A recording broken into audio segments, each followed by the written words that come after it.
This should be distressing. For nearly 50 years, gains in the GDP have not been going towards improving the wages of Americans. This is a liberal mathematician. Let's take a closer look at the details. To understand this graph, we need to actually look at two other ones. First, we have the graph of the real income per capita over the last 50 or so years. This is the total employment compensation garnered in the U.S., adjusted for inflation, divided by the total population. We see that the real income has been increasing over time, yet it has nearly flatlined since the early 2000s. This is bad for several reasons. However, the point we'll focus on is the fact that the GDP has been increasing, even though the real income has flatlined. This means that even though the total amount of things the U.S. is selling is increasing, few of those gains are actually going back into increasing wages for typical Americans. However, what is the most concerning is that the ratio of real income to GDP has not only flatlined, it's actually been decreasing after a steady rising trend in the 60s. This means that more and more of the profits from goods and services are never actually seeing the light of day for typical American workers. This especially holds true for near or at minimum wage workers in this country. In my last video, I worked out how inflation is reducing real wages for workers. I showed why we have to raise the minimum wage to maintain the same level of wages for workers. Click on this link if you want to see more about that.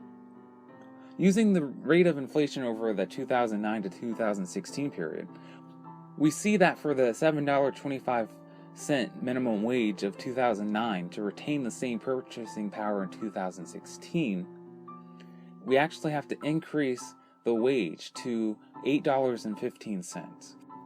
However, now that we have new information about the relationship between income and the GDP, we can adjust our original estimate of $8.15, since that amount only relies on inflation.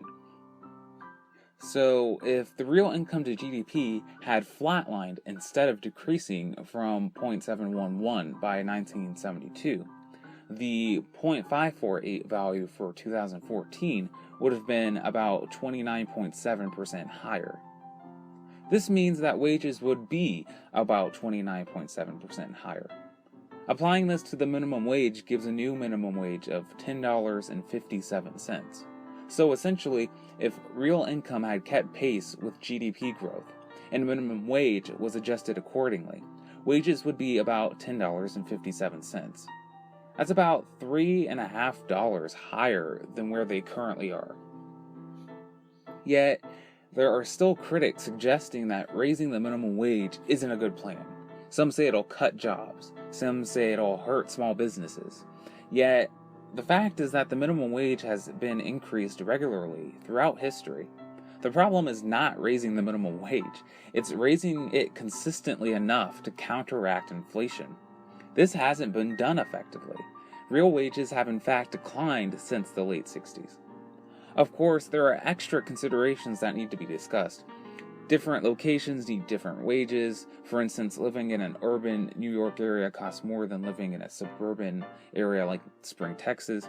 The thing to remember is that percentages don't care about absolute amounts. The analysis presented shows that a 30% increase in real wages should have occurred over the last 50 years. That result doesn't change if you live in Martha's Vineyard or a trailer park.